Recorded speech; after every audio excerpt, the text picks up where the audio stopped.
I presume you're also following the Tenet Media, Lauren Chen scandal. I'm calling it a scandal. I'll put it in quotes. You're following that distraction as well? That's why I had you on my show last week. I think this is outrageous what's going on with Lauren Chen. Absolutely outrageous.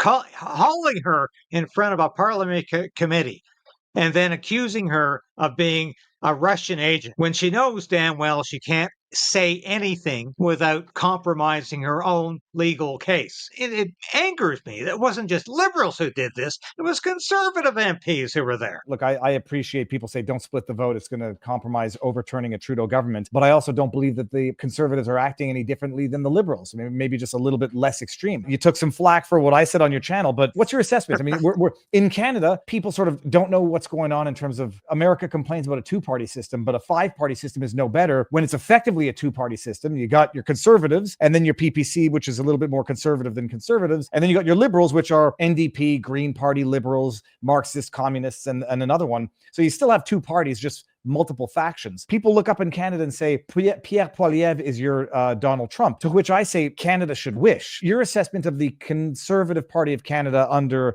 Poilievre's leadership? I think Poilievre should have said a lot more about the victory of Donald Trump.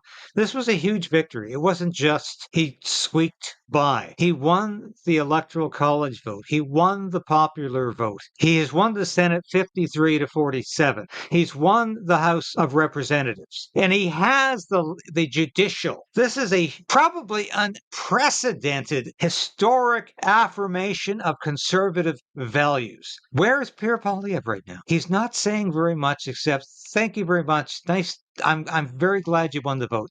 He should be celebrating this. He should be celebrating this as a victory of an anti-globalist, Donald Trump, against the forces that would enslave us. And he's not doing that because he's afraid that too many Canadians will say, oh, you're in the pocket of Donald Trump. Oh, you think too much of the Republican Party. Oh, you're not to be trusted because you don't really believe in Canada. And that's being generated by the crazy columns that are being written right now, the crazy news stories written by the usual suspects about how dangerous Donald Trump is. Pierre Poilievre needs to rise above that right now and say, this is a moment of freedom for the whole world, not just for the USA, but for the whole world. Donald Trump is repudiating globalism. Donald Trump is standing up and saying, I'm going to be different. I'm going to have people in my cabinet like Bobby Kennedy Jr. who dare to talk about getting rid of fluoride, who dare to talk about not forcing people under vaccine mandates. There's so much to talk about here. There's so much to celebrate. And yet the Conservative Party Canada wants to retreat into a little back portion and say, it's very nice that Donald Trump got reelected, but we're not going to say much more. I'm disappointed because yes, Pierre Poilievre will be the next Prime Minister of Canada. Yes, he's going to get a massive majority unless something terrible happens. But he needs to say that this is a victory, not just for the United States, but for the whole world. Everybody who wants freedom, who strives, who thirsts for liberty. Donald Trump is there. And no, I'm not receiving any money from Donald Trump either. But believe me, this has been an historic event. In my column in Human Events this week, I said this was 7 historic days that changed the world. Just like John Reed wrote about the Bolshevik Revolution over 100 years ago. Nobody expected that to happen. That turned out to be a horrible disaster.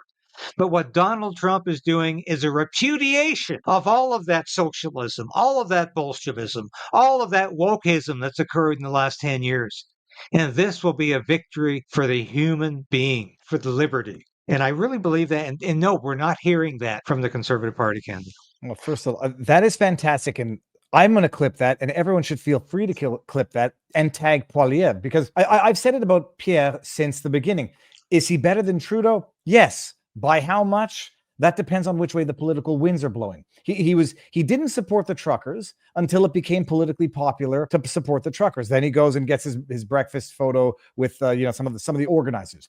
Then it goes south, and he no longer supports the trucker protest after Rouleau comes out with his order ratifying Trudeau's invocation of the Emergencies Act. Then Pierre tries to pretend, I was supporting the inflation protest, not the trucker protest. He's a political fair weather friend in that he will do what he believes is politically palatable at the time. And so if more Canadians were supporting of Donald Trump, at least publicly, I think he'd come out and say something more energetic. As it is, he'll sit there and reap the benefits of a Trump presidency, which Canada will reap despite their best efforts. And if it ever becomes politically popular to do so, then he'll come out in support of Trump. But you're 1,000% right. He'll be the next leader, but the pressure needs to be put on him to not be a little sissy, a political sissy, and to not be afraid of the negative publicity that he will get regardless from the CBC. In as much as the libs are melting down here, the latest picks for Trump, RFK Jr., for HHS, Health and Human Services, Tulsi Gabbard for Department of National Intelligence, Matt Gaetz for Attorney General, Pete Hegseth for Secretary of Defense, I believe.